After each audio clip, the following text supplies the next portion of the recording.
Teman-teman tahu nggak? Dulu Banten itu bukan cuma provinsi biasa, tapi sebuah kesultanan maritim yang super kaya dan kuat. Yap, ini adalah kisah Kesultanan Banten, salah satu kerajaan Islam terbesar di Nusantara. Mari kita telusuri jejak kejayaannya. Semuanya berawal pada tahun ke-1526. Saat itu, Maulana Hasanuddin, putra dari Sunan Gunung Jati, berhasil menaklukkan wilayah Banten yang sebelumnya di bawah kerajaan Pajajaran. Menariknya, sebelum menjadi Kesultanan, Banten adalah wilayah kekuasaan Demak.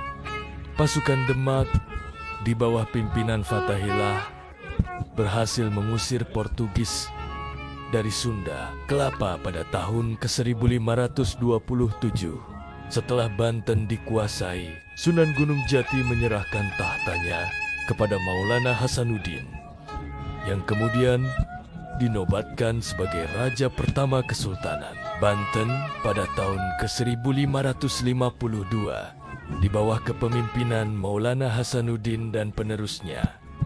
Banten mulai tumbuh pesat. Pelabuhannya menjadi salah satu yang tersibuk di Asia Tenggara. Pedagang dari Eropa, Arab, India, dan Tiongkok datang silih berganti. Komoditas andalannya, lada. Banten bahkan berhasil memonopoli perdagangan lada dari Lampung yang membuat kas kerajaan melimpah ruah. Selain sebagai pusat ekonomi, Banten juga menjadi pusat penyebaran agama Islam yang sangat penting di Pulau Jawa. Puncak kejayaan Banten terjadi pada masa pemerintahan Sultan Ageng Tirtayasa dari tahun 1651 hingga ke 1683. Beliau adalah pemimpin yang visioner dan berani. Sultan Ageng membangun sistem irigasi canggih berupa kanal-kanal untuk pertanian yang juga berfungsi sebagai jalur transportasi. Gak cuma itu, beliau juga memperkuat Angkatan Laut Banten untuk melawan dominasi dan monopoli dagang Fort. Di bawah kepemimpinannya, Banten menjadi kekuatan maritim yang disegani. Sayangnya, roda sejarah berputar. Kemunduran Banten justru dimulai dari konflik di dalam istana. Terjadi perselisihan hebat antara Sultan Ageng Tirtayasa dengan putranya sendiri, Sultan Haji.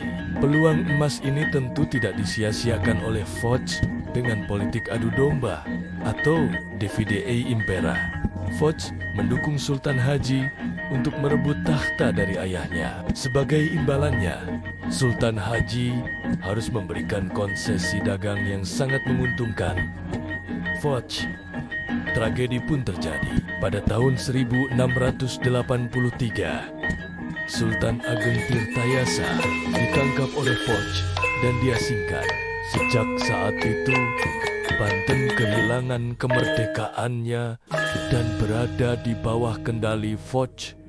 Kekuasaannya terus menyusut hingga akhirnya pada tahun 1813, Kesultanan Banten secara resmi dihapuskan oleh pemerintah kolonial Inggris di bawah Thomas Stamford Raffles. Begitulah kisah naik turunnya Kesultanan Banten dari sebuah kekuatan maritim yang disegani hingga akhirnya runtuh karena konflik internal dan campur tangan asing. Sejarah ini mengajarkan kita betapa pentingnya persatuan untuk menjaga kedaulatan. Terima kasih sudah nonton sampai akhir. Jangan lupa like, komen, dan subscribe ya, biar kita bisa belajar sejarah bareng lagi.